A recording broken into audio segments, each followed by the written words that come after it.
Hola, bienvenida a este vídeo en el que vamos a analizar un problema muy sencillo de composición de movimiento. En concreto, vamos a analizar el problema del piragüista o el nadador que quiere cruzar un río para llegar justamente al punto que tiene enfrente.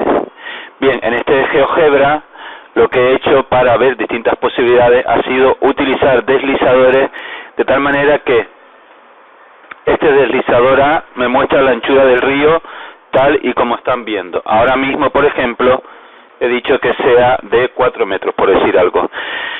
Con este deslizador que ahora mismo está en 0, estoy mostrando la velocidad del río. De tal manera que si lo aumento aquí, verán que aquí abajo aparece una flecha que me está indicando que el río cada vez tiene más corriente o que cada vez va más rápido.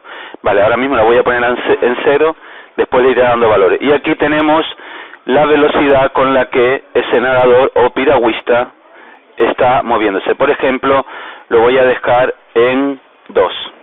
Bien, el problema inicial sería, tengo un estanque de anchura 4 metros y un nadador o un piragüista que se mueve con una velocidad de 2 metros por segundo. Es obvio ver rápidamente que el tiempo que tarda en cruzar sería espacio entre velocidad. Por tanto, el tiempo me daría el espacio que tiene que recorrer, que he puesto que es 4, la anchura de ese estanque, entre la velocidad del nadador, que es 2, 4 entre 2, me está dando 2 segundos. Chicos, lógicamente, a medida que yo voy aquí subiendo la velocidad con la que se mueve, el tiempo que tarda en cruzar será cada vez menor, como vamos a tener ocasión de comprobar. Vean que el tiempo efectivamente que tarda en cruzar es cada vez menor.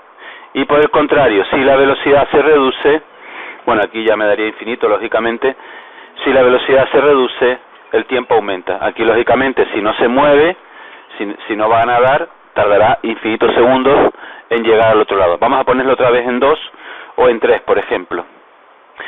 Bien, ¿qué va a pasar, sin embargo, si el río tiene corriente? Vamos a darle aquí al río una corriente, por ejemplo, de 2 metros por segundo. Pues en este caso, lo que estamos viendo es lo siguiente, que el tiempo que tarda en cruzar volverá a ser igual que antes. Eso no cambia, puesto que el río no ayuda a que el nadador cruce. Él va a tardar lo mismo que antes, que lo tengo aquí, 1,33 segundos. Vuelve a ser el espacio que tiene que recorrer, 4 metros, entre la velocidad que lleva, 3 metros por segundo. Y por tanto me está dando 1,33 segundos. Pero atentos, porque ahora la velocidad total que tiene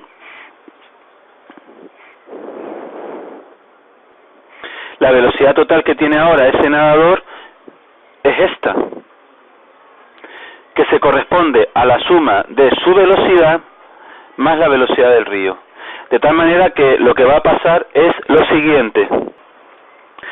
De tal manera que debido a esta velocidad, que si lo escribimos en forma vectorial, ¿cómo se escribiría esta velocidad en forma vectorial? Pues mira, para escribir esta velocidad en forma vectorial tendrás que hacer lo siguiente: marcar tus ejes, por ejemplo, decir que este es tu eje X y que este es tu eje Y. De tal manera que dirás que la velocidad total V que tiene sería la componente que tiene según el eje X, que sería 2i más 3j metros por segundo. Esa es la velocidad que tiene ahora mismo el nadador debido a que el río tiene corriente. Y lógicamente, como a medida que él va nadando, el río se lo va llevando, ya no va a parar en este punto que tenía justamente enfrente, sino que se va y acaba aquí. También es lógico imaginarse que va a recorrer esta distancia, que está aquí marcada, que me dice el problema que es 4,81. Y que es muy fácil de hallar, lo único que habría que hacer es Pitágoras. Bien, chicos, ¿qué distancia se desplaza hacia abajo? Pues mira, para hallar la distancia, para hallar esta distancia respecto del punto que tiene enfrente, que se ha desplazado hacia abajo, es muy fácil ver que sería multiplicar este tiempo, 1,33, por la velocidad del río, y me queda 2,67 metros. Cuanto mayor sea la velocidad del río, mayor será la distancia que se va moviendo hacia abajo, de tal manera que, como pueden comprobar, si yo me vengo aquí y voy aumentando, si yo subo la velocidad del río, verán que la distancia que se va desplazando es cada vez mayor. Ojo, fíjate que yo estoy moviendo la velocidad del río y cambia aquí el desplazamiento, pero lo que no tarda es el tiempo que tarda en cruzar. Porque lo único que afecta al tiempo que tarda en cruzar es la velocidad con la que el piragüista, el nadador, o bien está remando o bien está nadando. Eso sí, si yo me vengo y cambio aquí la velocidad, fíjate que la velocidad cada vez es mayor, por tanto el desplazamiento será menor, puesto que el río tiene menos tiempo para llevárselo hacia abajo, tal y como están viendo ahora mismo. Bien, lo dejamos por ejemplo en 3,5 y voy a poner la velocidad del río en 2. Pero mira, resulta que no. Resulta que el nadador quiere parar justamente enfrente, es decir, el nadador quiere llegar aquí.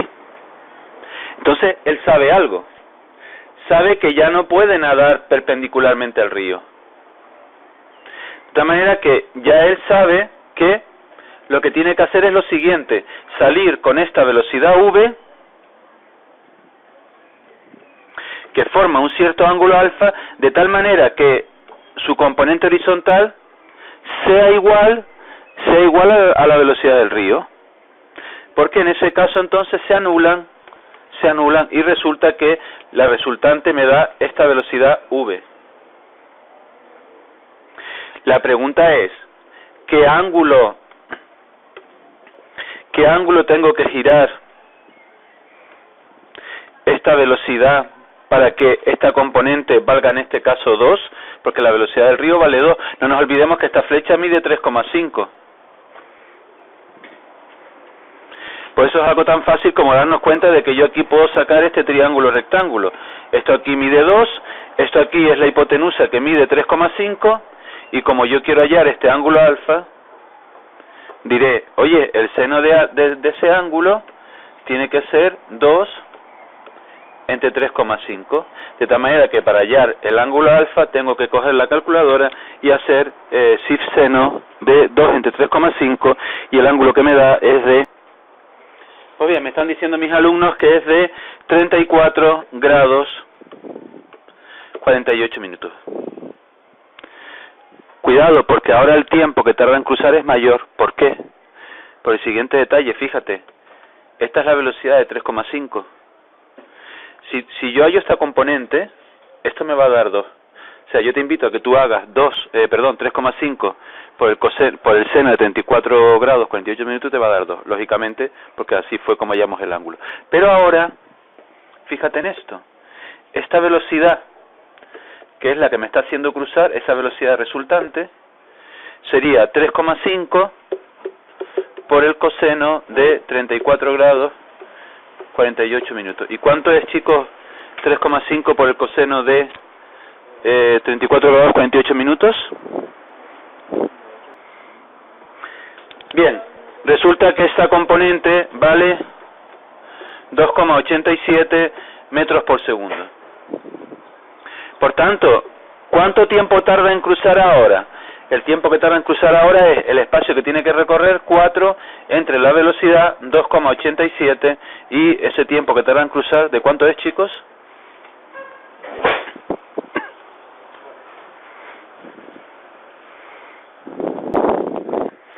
...1,39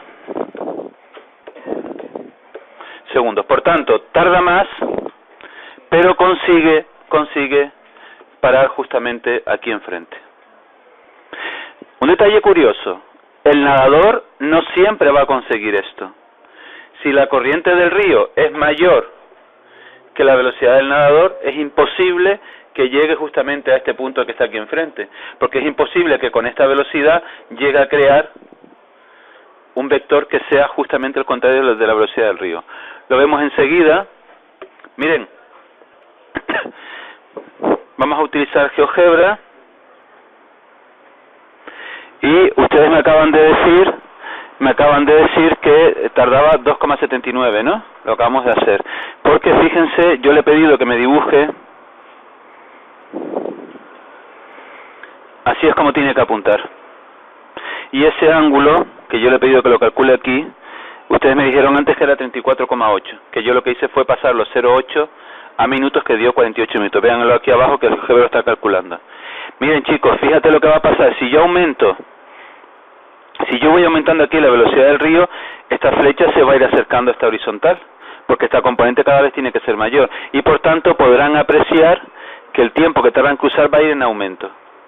Vamos a verlo. Voy a aumentar la velocidad del río. Ahora la velocidad vale 2,5. Voy a quitar esta flecha.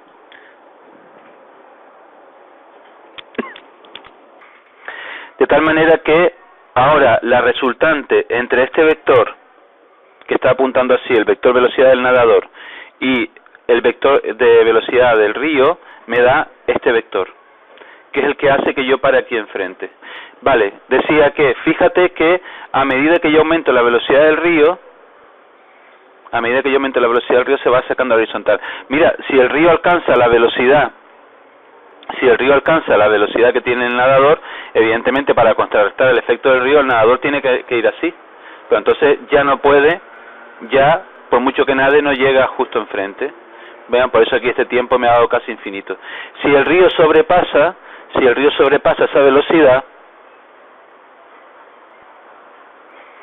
vean que ese vector ha desaparecido, indicando que no se puede contrarrestar ese efecto. Entonces aquí lo que tengo que hacer, si ya la velocidad del río vale 4, la velocidad del piragüista o del nadador tiene que ser mayor, tal y como están viendo ahora mismo. Entonces, ahora mismo, con la velocidad del piragüista de 6 metros por segundo, ¿puedo compensar una velocidad de 4? Sí, si le doy un ángulo de 41,81 grados, tal y como están viendo aquí abajo. Bien, ¿cuánto tiempo tardaría en cruzar? Tarda en cruzar 1,79 segundos. Vamos a ver, imagínate que le da igual dónde para. Bien, si al nadador, por el contrario, le da igual en qué punto va a llegar, entonces sí que va a nadar perpendicular al río, porque le es indiferente lo que lo arrastre la corriente. Pero en ese caso, como él quiere que el tiempo sea lo menor posible, lo que hará será ponerse perpendicular para que el tiempo sea de 0,67. Comparen los dos casos, como efectivamente el tiempo que tarda aquí en cruzar es mayor, pero aquí la ventaja que tiene es que para en este punto. Aquí está unos metros por debajo del punto de salida. Bien, importante chicos lo que les dije antes, y es que para hallar este vector tenéis que hallar este ángulo, y este ángulo siempre se hace igual. Escribís que el seno sería la velocidad del río entre la velocidad del piragüista o del nadador. Y siempre que te dé que eso sea menor que 1, podrás hallar el ángulo para el cual el seno tiene ese valor. Si te da mayor que 1, ya sabes que es imposible, y ese era el motivo por el cual el GeoGebra hacía que este vector desapareciese. Fíjate que si yo me llevo aquí la velocidad del río, la aumento, bueno, llega como máximo hasta 6, ahí lo tienen, este es el límite, pero si yo reduzco aquí la velocidad del piragüista, va a desaparecer esa flecha, indicando que es imposible vencer a ese efecto.